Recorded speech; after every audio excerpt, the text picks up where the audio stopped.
భగవద్గీత మరియు ధ్యానంలోని విషయాలకు శాస్త్రీయత జోడించి అర్థం చేసుకోవడానికి ఇప్పటి వరకు తెలుసుకున్న విషయాలు ఇవి. చిత్రపటంలో చూపించిన ఏ నుండి హెచ్ వరకు ఉన్న భాగాలు మరియు విశ్వం అంటే ఏమిటి,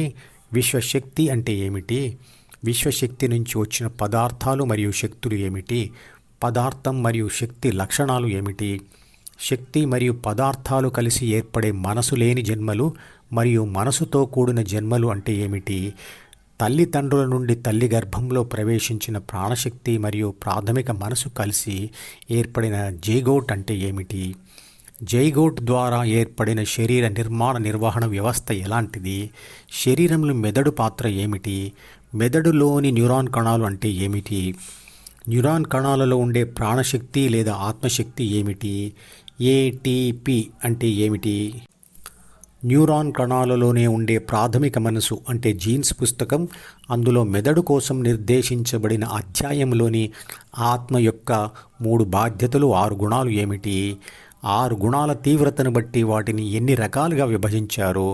రాక్షస దేవతా గుణాలు అంటే ఏమిటి, లేదా తామస రాజస సాత్విక గుణాలు అంటే ఏమిటి,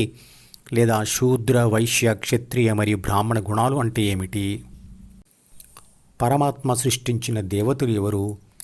న్యూరాన్ కణాల బయట అతుక్కొని ఉండే డెండ్రైట్స్ మరియు యాక్సాన్ల మధ్య ఏర్పడే సైనాప్సెస్ లేదా వంతెనలు ఏమిటి,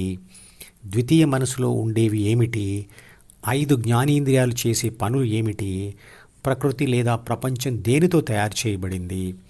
ప్రపంచ అనుభవ సమాచారంతో ద్వితీయ మనసులో బలపడేవి ఏమిటి, సైనాప్టిక్ ప్లాస్టిసిటీ అంటే ఏమిటి,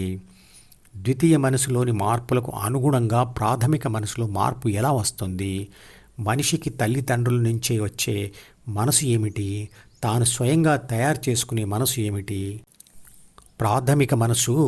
తల్లిదండ్రుల ద్వారా వాళ్ళ సంతానానికి ఎలా వస్తుంది, ఆత్మ చేసే 7 పనులు ఏమిటి, ఆత్మకు శరీరంలో కలిగే స్థితులు ఎన్ని అవి ఏమిటి, ప్రాపంచిక అనుభవాలతో ఆత్మ ద్వితీయ మనస్సుకు ఎలా బానిస అవుతుంది,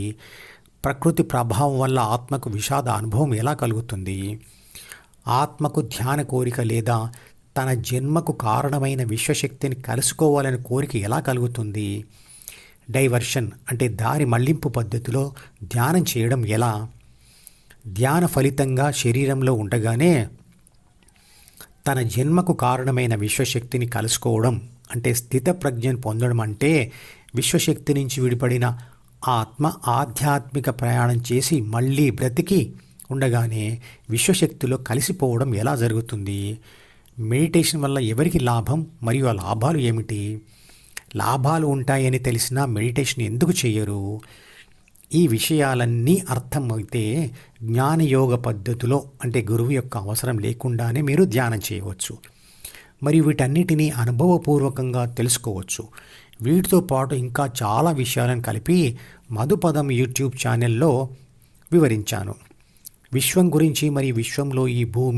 భూమి మీద జీవులు, మనిషి శరీరంలోని విషయాలు ఇవన్నీ తెలిస్తే విశ్వశక్తి నుంచి విడిపడిన మీరు శరీరంతో ఉంటూ ఉండగానే ధ్యానం చేస్తూ మళ్ళీ విశ్వశక్తిని అనుభవంలో చేరుతారు. అంటే కళ్ళతో దేవుడిని చూడలేరు కానీ దేవుడిని అర్థం చేసుకోగలుగుతారు మరియు దేవుడిని అనుభవించగలుగుతారు. భగవద్గీతలోని శాస్త్రీయ విషయాలు big bang theory, physics, energy conservation సిద్ధాంతం, theory of special relativity, genetics,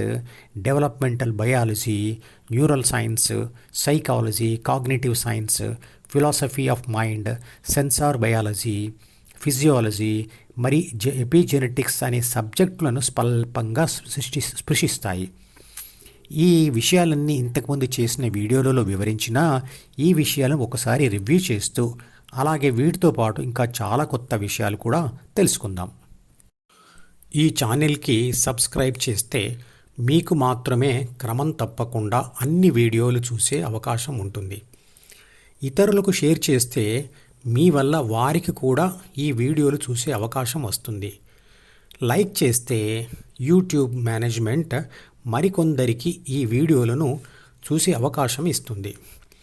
మీరు సబ్స్క్రైబ్, షేర్ మరియు లైక్ కూడా చేస్తే ఎక్కువ మందికి ధ్యానం గురించి తెలిసి సనాతన ధర్మాన్ని వ్యాపింపచేసి దానిని కాపాడే ప్రయత్నం చేస్తారు. ధర్మో రక్షతి రక్షితః.